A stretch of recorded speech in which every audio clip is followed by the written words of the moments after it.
Princess Patty Meets Her Match by Sharice Miracle Harper and read to you today by Gammy. Princess Patty was waiting for her prince, but waiting is not easy. One day your prince will come.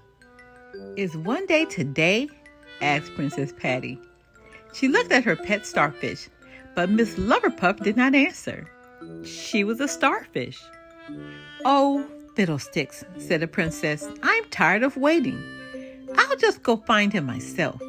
She packed her super sparkly knapsack with everything she needed and headed out the door. Notebook and pencil, starfish food, favorite pillow, lip balm, and ballet poses.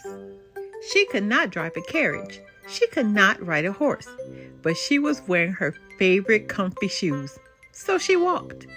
Now I will journey to find my prince, declared Princess Patty, and off she went. Soon she came to a castle. Inside the castle was a prince. Are you my prince? Asked Princess Patty. Let's see, said the prince, and in one swift move he grabbed her foot and pulled on her shoe. Your shoes have laces, sobbed the prince, and they're knotted. I haven't practiced laces. I always make a double knot, said Princess Patty, just to be sure my shoes don't fall off. What about the glass slipper? Cried the prince. Don't you want to try it on? It's lovely, said Princess Patty, just being polite. But, no thank you. And then, because she was thoughtful, she showed the prince how to bend down on one knee and gently hold a foot. She even let him keep her favorite pillow as a cushion for his knee. Princess Patty waved goodbye and continued on her journey. Next, she came to a big grassy area in front of a small castle. A prince was stomping through the tall grass. Are you my prince? Shouted Princess Patty.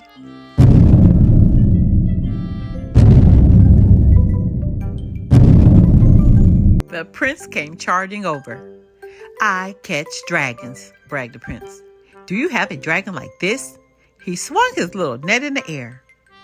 Uh-oh, said Princess Patty, pointing. Those aren't dragons, they're dragon flies. Dragons are much bigger and scarier. Plus, they breathe fire. Oh, no, said the prince. Now I have to get a bigger net. Forget the net, said Princess Patty. You can sneak right past a sleeping dragon if you're as quiet as a mouse. She showed the prince how to tiptoe, leap, and twirl without making a sound. And then, because she was generous, she let him keep her book of ballet poses so he could practice.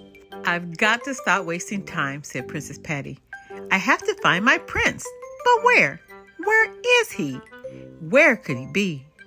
Princess Patty walked and walked and walked, and then she walked some more. Finally, she came to another castle. The prince outside looked very happy to see her. How are you, my prince? She asked cautiously. Are you sleepy? Asked the prince. Not really, said Princess Patty, but I'm hungry. Even after eating the apple? The prince seemed surprised. I haven't eaten an apple, said Princess Patty. Do you have any? Don't you know how it's supposed to go? Asked the prince. The witch has the apples. You eat one, fall asleep, and then I kiss you. Ta-da! You wake up. The prince looked closely at Princess Patty. I have been practicing my kisses, he said. And he kissed the air and winked at the same time. I can see that, said Princess Patty, as she took a step back. You have terribly chapped lips. And then, because she was compassionate, she gave him her soothing lip balm. The shoe prince was not her prince. The dragon prince was not her prince. The kissing prince was not her prince. Where was her prince? Princess Patty marched on. Now it was getting late and she was very hungry. She came to a lovely castle on top of a little hill. She looked in the window, and even though she was extra hungry, she snuck away before the prince could see her. I do not want a prince who keeps his leftovers under his mattress, thought the princess. Did she have a prince? One that was right just for her? If it said so on the royal painting, then it must be true, sighed the Princess Patty. She stopped to give Miss Loverfluff a snack, but the starfish food was gone. Poor Miss Loverfluff. Now you'll be hungry too, said Princess Patty. Just then a kind peddler came by and offered the princess a ride on his cart. As she traveled, she saw a frog, then another, and another. Could one of them be her prince? No, she hoped not. Some princesses liked kissing frogs, but she wasn't one of those. They rode on and on. Princess Patty looked up, way up. She saw a prince climbing a tall tower. Ouch, said Princess Patty, and she fluffed her short, stylish pigtails.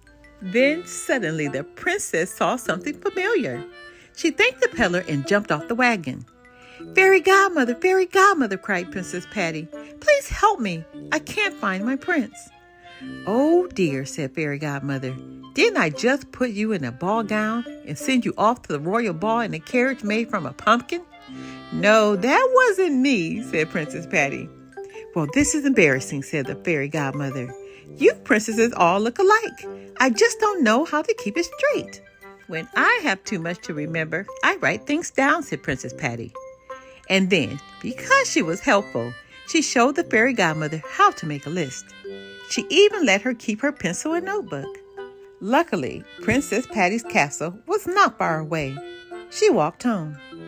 She wasn't so sure she wanted to be a prince after all.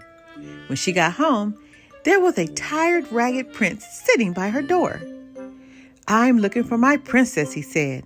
I have been looking all day, but so far I can't find her. If you are my princess, you would have to accept that I do not have extra shoes. I am terrified of dragons. I do not have magical kisses, and I'm scared of heights. I have never been a frog, and I am terribly hungry. The only good luck I've had all day is finding this jar of magical star powder, but I think its magic is gone. So far, nothing has happened to me, and it tastes terrible. Perfect, said the princess. You just might be my prince. And she was right. They grew up and lived thoughtfully, generously, compassionately, and helpfully ever after. Plus, the prince was a great cook. The end. We have so much more to learn. Be blessed.